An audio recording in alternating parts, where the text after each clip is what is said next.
তো হ্যালো বন্ধুরা, আজকে হচ্ছে রবিবার। আর রবিবার হচ্ছে সকাল 6টা থেকে দুপুর 2টো অবধি কাজ করি আমরা। তো সকাল 6টার দিকে আমার হেল্পারটা উপরে চলে এসেছে, তো দেখতে মশলা মাখাতে পাঠাচ্ছি। তো এখানে এসে দেখি যে আমার লেবারটা এখানে উপরে এসে মশলা নিয়ে খেলছে, মানে মশলা রেডি না করে। আর কি আর বলবো ভাই, তো বলছে যে তুমি নামো, আমি মশলা রেডি করে দিয়ে দিচ্ছি, মানে আমাকে মাঠে নামতে বলছে কাজ করার জন্য, বুঝতে পারলাম। তো যেই কথা সেই আর কাজ, আমিও নিচে নেমে গেলাম কাজটা শুরু করবার জন্য ভাই, কারণ আজকে হচ্ছে পেমেন্টের দিন, তোমরা বুঝতে পেরেছো। তো আমি একটা চ্যালেঞ্জ নিয়েছি 100 দিনে 1 লাখ টাকা ইনকাম করার ভাই, বুঝতে পেরেছো, মানে অনেক অনেকটা একটা রিস্কের ব্যাপার আর কি। তো আমরা এখানে কাজ করছি, আমরা 5 জন আছি আর কি। তো এখানে সবাই মিলেমিশে কাজ করি।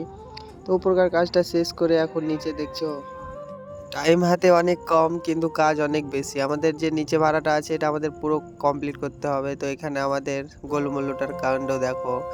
এখানে সব সময় তার মানে কাজে ভালো, কিন্তু এখনো বুদ্ধিটা ছোট ছেলের মতো আর কি। তো কন্টিনিউ আমাদের ব্লগটা দেখতে থাকবে অবশ্যই।